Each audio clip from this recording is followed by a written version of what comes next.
Aujourd'hui dans cette vidéo les amis, nous allons voir 4 points vraiment exquis pour le Bitcoin, pour ce qui pourrait arriver à la fin de cette année.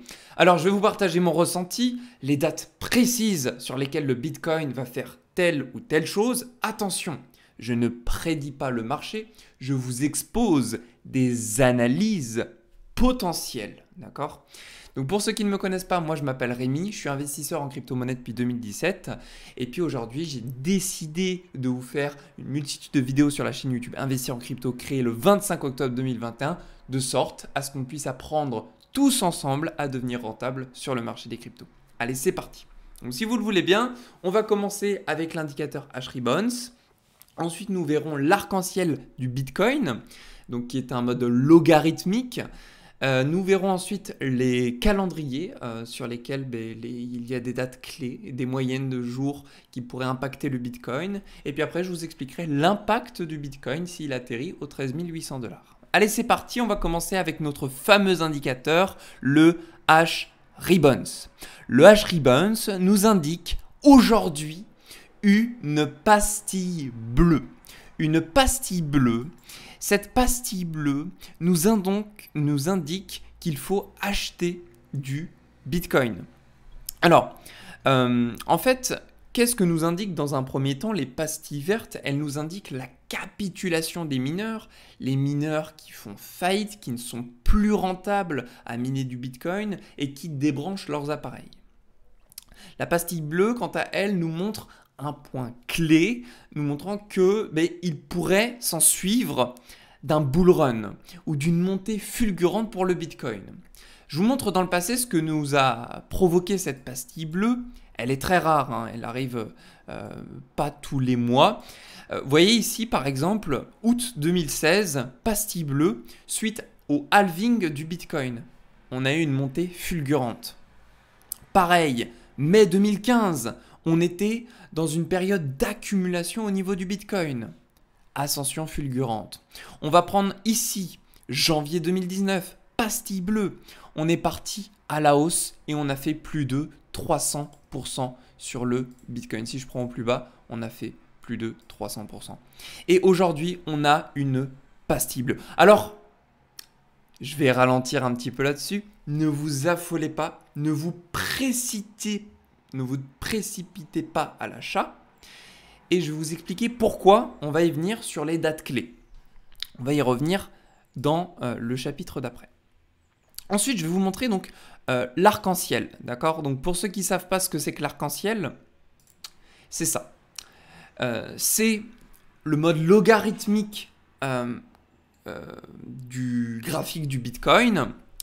Et là, en fait, on voit, si vous voulez, les bottoms et les ATH, les all-time high du Bitcoin. Et aujourd'hui, au moment où je tourne cette vidéo, nous sommes dans la partie qu'ils appellent basically a fire sale. Donc en fait, on est vraiment dans une phase extrêmement intéressante par rapport au passé, de manière cyclique, pour acheter du Bitcoin. Et on y reviendra sur les recommandations que j'ai à vous faire parce que je sais que beaucoup vont vouloir se précipiter à acheter du Bitcoin après les deux annonces que je viens de vous faire entre la petite pastille bleue et la petite annonce qu'on a ici. Je vais vous montrer maintenant les trendlines du Bitcoin qui pourraient nous réconforter que l'on serait en fait sur un bottom.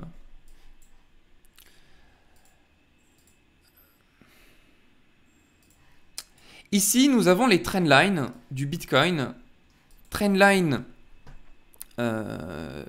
analysée sur un graphique logarithmique qui nous montre que l'on est en fait sur la zone des 19 582 $ sur l'exchange de Binance en mode spot, sur probablement le bottom du Bitcoin. Pourquoi ? Nous avons touché cette trendline 1, juste ici, tout en bas, une fois, deux fois, trois fois zone Covid et quatrième fois la trendline. Quasiment quatrième fois. Eh bien, on pourrait donc dire que cette zone des 19 582 $ serait donc, par rapport à cette trendline et en plus par rapport à l'arc-en-ciel, que nous sommes donc sur le bottom du Bitcoin. Mais ce n'est pas parce que on a l'arc-en-ciel qui nous dit que et la trendline logarithmique qui nous dit que on va pas s'en arrêter là. On peut aller chercher plus bas. C'est la raison pour laquelle je vous ai fait un chapitre dédié sur les 13 800 $. Donc, c'est pas parce qu'on est là qu'on est sur le meilleur point d'entrée et qu'en plus on a le H-Ribbons qui nous dit achète que c'est le moment de mettre 100% de son capital de vendre sa maison, de sa voiture. Non. Même si ça peut être le bottom. Ça peut être le bottom. Mais je vais vous dire pourquoi ça peut ne pas l'être non plus. Déjà, ça peut ne pas l'être parce que si on s'en tenait uniquement à l'arc-en-ciel, je suis désolé, mais ici, on n'a pas atteint le maximum. Enfin, l'ATH des 100 000 $, on ne l'a jamais rencontré. Donc, cycliquement, on aurait dû atteindre les 100 000 $, on ne l'a jamais fait. Deuxièmement, on ne respecte pas 100% du temps ce fameux arc-en-ciel. En 2014, 2013, on a été chercher des niveaux au-dessus de l'arc-en-ciel. Donc pourquoi on n'irait pas chercher des niveaux inférieurs? C'est tout à fait possible. Tout à fait possible. Et je vais vous partager ça dans quelques instants, le pourquoi on peut y aller sous ces niveaux-là et quand. Donc maintenant, je vais vous parler des moyennes de jours. Donc, on va parler, si vous le voulez bien, des dates mensuelles donc, que je vais vous partager. Je l'ai partagé sur le Discord. Le Discord, vous voyez toutes les analyses que je suis en train de vous faire là en vidéo. Ce sont des analyses que je fais journalièrement sur le Discord, que vous avez en avance, puisque celle-ci, je l'ai publiée à 9h04. Vous pouvez retrouver tout ça d'une manière routinière tous les matins, sauf le dimanche, sur le Discord, dans la description. Vous pouvez aller rejoindre le Discord. Donc là, je vais vous montrer donc, les mois les plus favorables pour le Bitcoin et les mois les plus défavorables. Les mois les plus favorables sur le Bitcoin, il y en a deux, très précis. C'est le mois d'avril, sur toutes les années depuis 2011, et le mois de novembre. Et donc, je vais accentuer après sur le mois de novembre, vous comprendrez pourquoi, et je vais accentuer aussi sur le mois de septembre, qui est l'un des pires mois, avec mars, qui est l'un des pires mois pour le Bitcoin. Et donc, mois de septembre, c'est demain. Donc, je vais accentuer sur les 2 mois. Retenez bien novembre et retenez bien pourquoi. Moyenne journée. Donc là, je vais vous parler maintenant du bottom à l'halving du Bitcoin. Déjà, j'aimerais décomposer, si vous voulez, les périodes d'ascension et les périodes de bear market à travers les cycles. Ce qu'on remarque, c'est que, en général, un bull run se situe entre 735 jours, 1064 jours de hausse. Donc, c'est-à-dire que certains vous diront le bull run a démarré période Covid. Moi, je vous dirais cycliquement le Bitcoin, le bull run a démarré en décembre 2018. Pareil pour le bull run jusqu'à 2017. Certains vous diront il a démarré en 2016 parce qu'en 2016, on a eu ce fameux halving. Mais il faut savoir que le halving n'est pas responsable de la hausse du Bitcoin. Ça, c'est ce qui est. Oui, ça crée de la rareté, mais ce qui crée la rareté, c'est les gens avec l'offre et la demande qui disent que effectivement le Bitcoin, moi je veux le conserver, je veux pas le vendre, donc forcément le prix monte. Mais ce n'est pas le halving en soi qui fait cette hausse-là. Ça, c'est une petite aparté que je vous donne parce que le halving, oui, certes réduit les quantités de Bitcoin produits, mais ce n'est pas ce qui fait la valeur du Bitcoin. Parce que si le Bitcoin, il n'y avait pas d'intérêt à l'acheter, halving ou pas, on s'en fiche du Bitcoin. Donc on n'achète pas. Mais là, on est très intéressé par le Bitcoin. Donc ça a un impact, le halving. Et puis tout le monde s'y réfère au halving. Du coup, ils achètent par rapport... Nous achetons par rapport à ça aussi. Alors, je reviens à ça. Et donc, pour moi, oui, l'ascension, le bull run avait commencé en janvier 2015 pour le bull run 2017.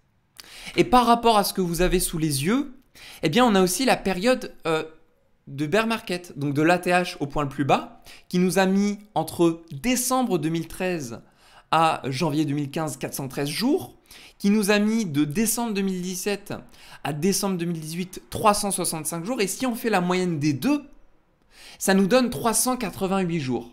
Retenez bien ceci, parce qu'on va y revenir sur notre mois de novembre que je vous ai parlé tout à l'heure. Ensuite,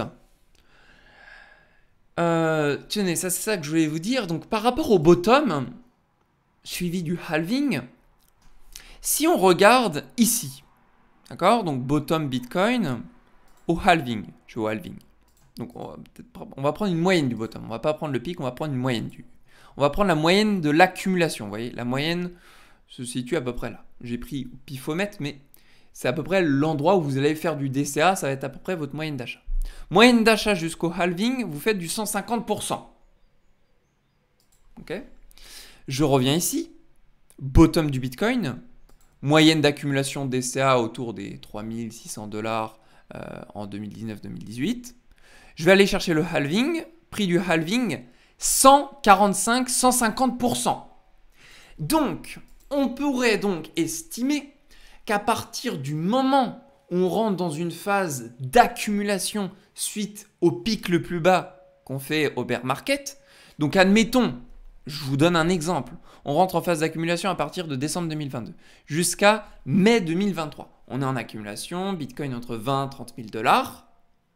Eh bien, cela voudrait donc dire qu'au prochain halving, on pourrait faire, et là je parle uniquement d'un point de vue cyclique, de ce qu'on a vécu dans le passé et qui pourrait se répercuter maintenant, un 150% sur le Bitcoin qui nous ramènerait probablement dans les alentours des 55 000 $ ou 60 000 $. Ou si on accumule aux 30 000, 150% de 30 000, ça nous amène 80 000 $. Donc ne soyez pas étonnés que le Bitcoin puisse, avant le halving 2024, aller chercher des targets de prix comme les 80 000 $. Et que le halving se passe peut-être même aux 100 000 $. Le halving pourrait avoir lieu aux 100 000 $. Pas forcément aux 30 000. Moi-même, j'ai fait une introspection par rapport à ça. Je regardais mes vidéos précédentes, je revenais sur mes analyses, je dis « Oh là, oui, le halving peut se passer vraiment aux 100 000 $. Il peut ne pas se passer avant, quoi. » Donc ça, c'est important de retenir ce qui s'est passé à l'époque, quoi, et ce qui pourrait se passer maintenant. Maintenant, le H-Ribbons, quand il nous donne des positions de buy, en général, par rapport au halving, uniquement par rapport au halving, il se passe en moyenne 86 jours avant que l'on subisse une hausse. 86 jours entre ici, 86 jours entre là, vous voyez, 86 jours qu'on pourrait subir par exemple là. Donc, si là on vient de recevoir une pastille bleue, il y a quelques jours de ça, 86 jours à partir de, il y a 5 jours, une semaine de ça qu'on a reçu la pastille bleue, ça nous fait mi-novembre. Mi-novembre, c'est le mois le plus propice à une hausse sur le Bitcoin dans le temps. Ok ? Et mois de novembre, cela correspond aussi cycliquement à la moyenne qu'on avait enregistrée. Vous voyez, la moyenne du bear market de 2014, la moyenne de bear market de 2018, que l'on reporte à 388 jours, qui nous emmène autour de fin novembre. Ne se passerait-il pas quelque chose d'extraordinaire entre novembre et décembre 2022 ? C'est la question que je vous pose. Est-ce qu'on va avoir une ascension fulgurante à partir de novembre et décembre 2022 ? Quand je dis ascension, c'est peut-être genre un plus 100%, un petit plus 200%, aller chercher un Bitcoin à 30 000, tandis que celui-ci est parti à 13 000. Oui, parce que 13 000 à 30 000, on fait de belles performances quand même. Donc, maintenant que je vous ai partagé ça, on va parler de l'impact. Ah oui, non, ça j'ai oublié. Donc septembre, pourquoi on pourrait aller chercher les 13 800 $? Alors, Déjà, il y a deux choses. Premièrement, 13 800 $. Pourquoi c'est pas impossible qu'on aille chercher les 13 800 $ ce mois de septembre? Eh bien, c'est premièrement, comme je vous l'ai dit, un des pires mois de l'année pour le Bitcoin. Ça, c'est le premier point. Donc ça, c'est le premier point à noter. Deuxième point, eh bien, on se rapproche tout doucement de la fin de notre bear market par rapport à notre moyenne cyclique. Tout doucement. C'est fin novembre 2022, notre moyenne. Donc si on s'en rapproche, il y a bien un moment où il va falloir que, vous voyez, on fasse un petit peu comme ça, comme ce qu'on a vécu en novembre 2018. Peut-être un crash plus bas. Peut-être que là, on n'est pas sur le bottom. Peut-être qu'on est au bottom, mais peut-être qu'on ne l'est pas. Et si on n'est pas au bottom, et que techniquement, par rapport à nos moyennes, on devrait aller chercher les 13 800 avant fin novembre 2022, pour moi, ça devrait se passer en septembre. Par rapport à ce qu'on a vu. Et là, ce n'est qu'une analyse purement cyclique. Eh bien, maintenant, je vais vous expliquer pourquoi les 13 800, j'en parle quand même pas mal dans les vidéos, notamment dans le Discord, lien dans la description si vous voulez le rejoindre. Ici, je vous explique pourquoi les 13 800, je vous avais fait une petite analyse assez complète par rapport à ça, notamment de quand prendre des positions à la hausse ou à la vente si vous souhaitiez chercher des targets. Eh bien, les 13 800, ça correspond notamment à une clôture annuelle. Hop, donc je vais vous enlever les analyses cycliques. À une clôture annuelle qui est celle-ci. La clôture annuelle du Bitcoin 2017-2018.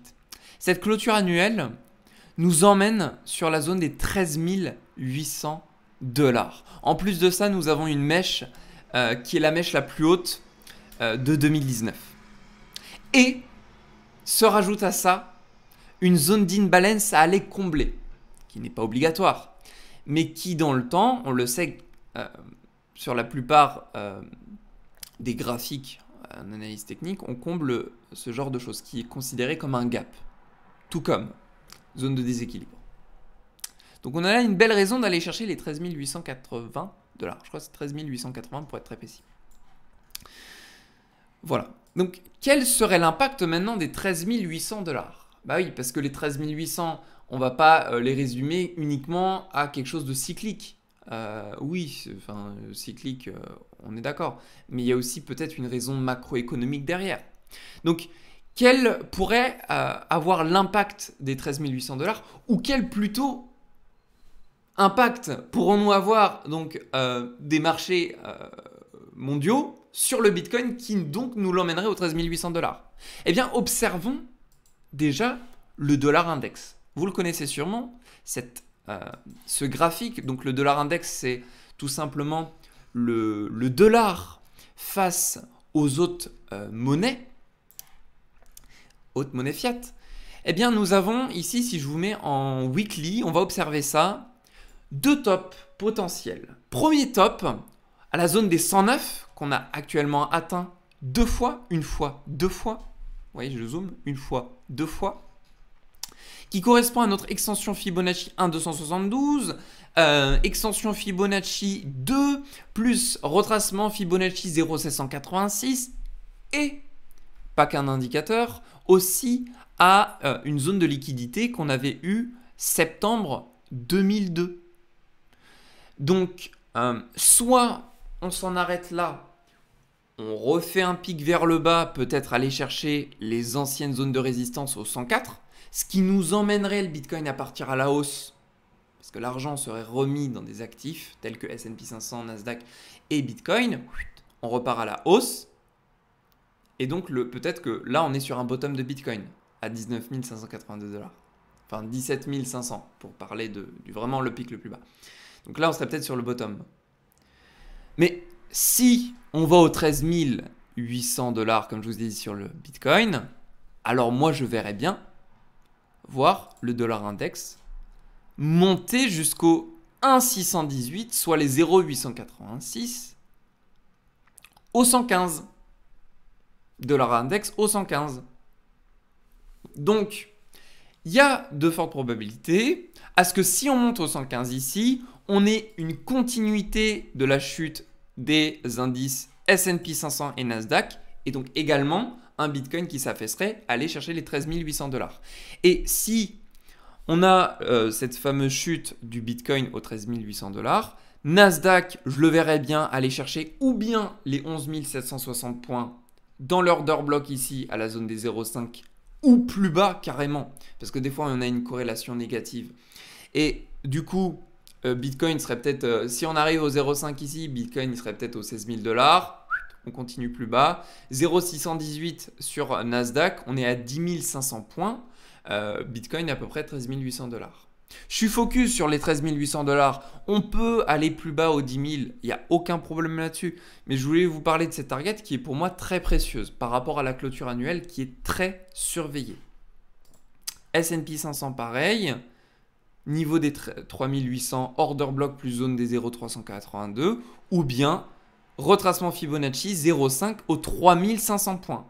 Surveillez bien l'indice du Nasdaq, du S&P 500, le graphique du dollar index, s'il monte, veillez à ce que le Bitcoin descende, enfin, il y a de fortes probabilités que ça le fasse. Et puis, regardez naturellement le graphique du Bitcoin. Donc voilà un petit peu tous les éléments. Est-ce que j'en ai oublié? Non. Alors j'ai un petit bonus à vous partager. Le petit bonus. Petit bonus en faveur d'une hausse pour le Bitcoin. Et puis je m'en arrêterai là-dessus. C'est l'Liquid Supply Shock qui est en fait, pour résumer, le nombre de Bitcoin illiquides qui sont stockés dans des clés Ledger, qui ne peuvent pas être échangés si rapidement que ça. Et là, on est en augmentation.